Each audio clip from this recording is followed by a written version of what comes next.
Hello everyone, today we have new video review, and as you can see, this time we are going to talk about fresh release from ICM. It comes in a 1/32 scale and it copies DH.82A, but this time we get a version with bombs. And kit number is 32038. We have a commercial sample here, so it means you will get exactly the same stuff as what you'll see in this video review, and that's the final shape of this kit. And first of all, I have to note the box art, which is quite colorful here. It looks good, and it's a shame that ICM does not do any posters with these box arts. Here we also have some small information about the real aircraft and also about the kit. So there are 149 parts, which should assemble into a model with 280 millimeters wingspan. So not that huge for a 1/32 scale, to be honest. And here we have also 3 marking options which are included into this kit, but we will talk about them a bit later when we will be checking the assembly manual, because it contains the marking guide as well. So the packaging styling is typical for this brand, that's why I will have to cut through this clear tape which is applied on all 4 sides. And of course, if this tape is broken, it means somebody was opening this kit before you, and it's a good idea to check all the parts if they are intact, and of course if nothing is let's say missing, and maybe also to ask seller why it was opened and what actually caused him to open it, maybe demand some discount. And of course, while I'm trying to open all these sticky seals, I can also remind you that you can support us with a small donation. It's quite useful for us.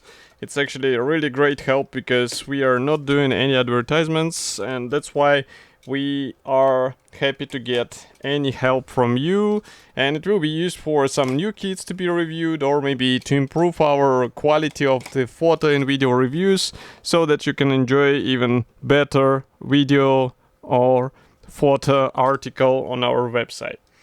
Okay, so I'm almost done, and the box structure is standard for this brand.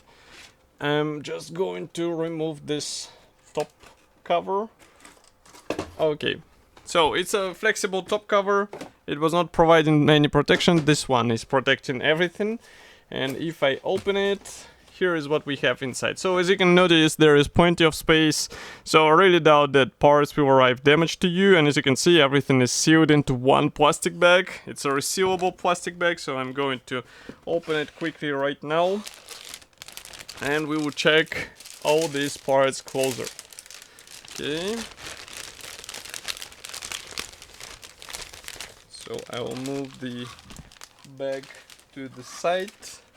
I suggest we start with a clear sprue because it is also coming in another plastic bag and it's not that huge. We have only few parts here. It's basically windscreens for both seats.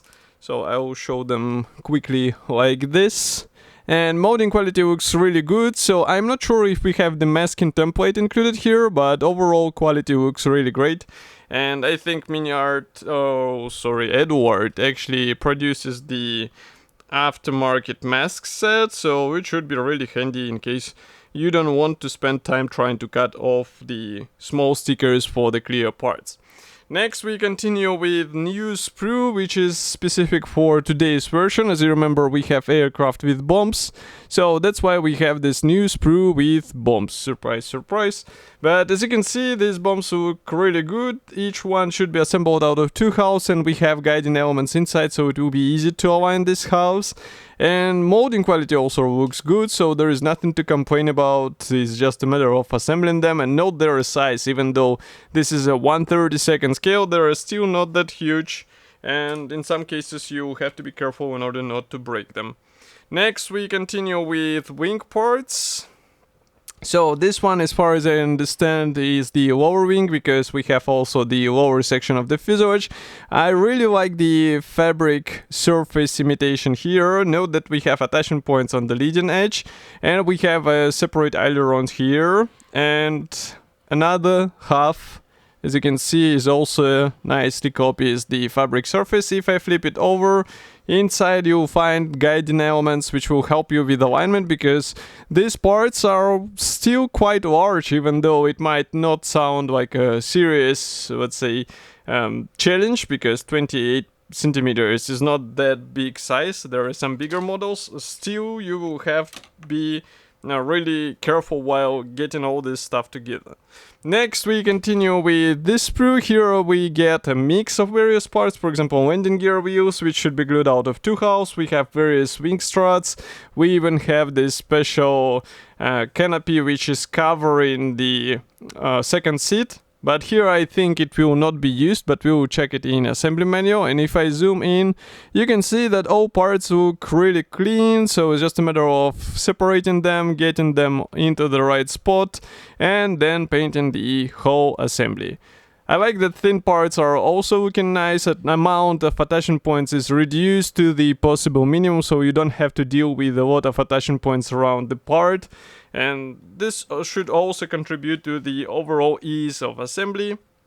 Next, we continue with parts. So these are actually the lower wings. What we saw before was the top wing. Nevertheless, design and external features are pretty much the same. We also get the fuselage halves here. Both are molded without tail fin and, of course, without tail wings. As you can see, the tail fin is molded together with the rudder. And I suggest we zoom in a bit so that you can check all this stuff in a bit more detailed way. So engine is also included because it's quite visible on this type of aircraft. So that's why it would be strange not to see it included into a standard package. Again, we have a really good imitation of the fabric surface. Here we have some cowling parts. Note that the frontal section is molded as a single piece part, which is also great. And next we continue with fuselage halves, another wing panels, and another fuselage half here. If I flip it over, inside you'll find minor cockpit features, and of course we have some guiding elements, which are also really handy thing, the same as with the wing before, because these parts are, as you can see, quite large. So guiding pins will contribute to the overall alignment of these parts between each other. Next we continue with decals. So for the decals we have one sheet with all necessary symbols. As you can see, printing quality is really good. If I bring it closer and camera will focus, you can notice that even the tiny symbols are looking great. So it's just a matter of careful application. We also have here the dials for the instrument panels, but there are no seat belts dials. So if you would like to copy them, it's better to get a P set maybe, because it will give you more features, and with open cockpit, like on this aircraft, it will be a worthy investment for the overall appearance of the aircraft. Next we continue with assembly manual. So this one is printed in form of large color printed brochure. We have short history note and technical specifications on the first page.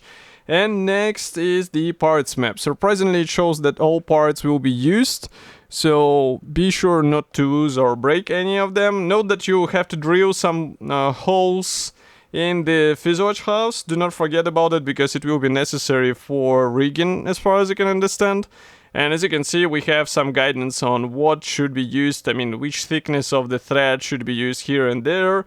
And overall assembly looks quite simple, because it's just a matter of combining all these fuselage panels together, assembling the engine here, installing it on the struts, and then covering with the cowling panels. So manufacturer actually does not offer a possibility to open the cowling, but note that this canopy is actually used for the second seater, quite surprising, but it's only for the first marking option.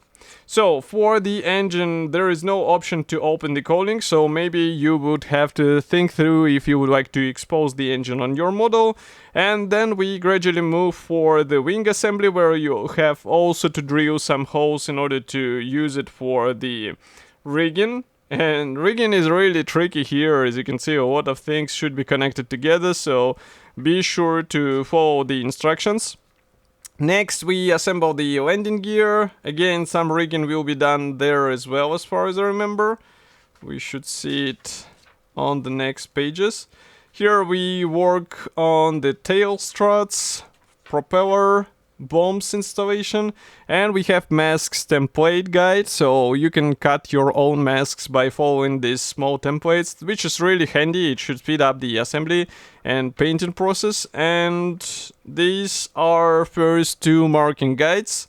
So this one is really colorful in my opinion, but we have one more like this. As you can see, there are 3 marking options in total. So overall, we get a really nice release from ICM. We should turn into a great looking aircraft model in 1/32 scale. Of course, I'll be happy to hear your opinion about such a release. Do not forget to write it here in the comment section below. If you like this video, press the like button, subscribe to our YouTube channel, and I will see you in the next video review as usual. Thank you for joining me today, and bye.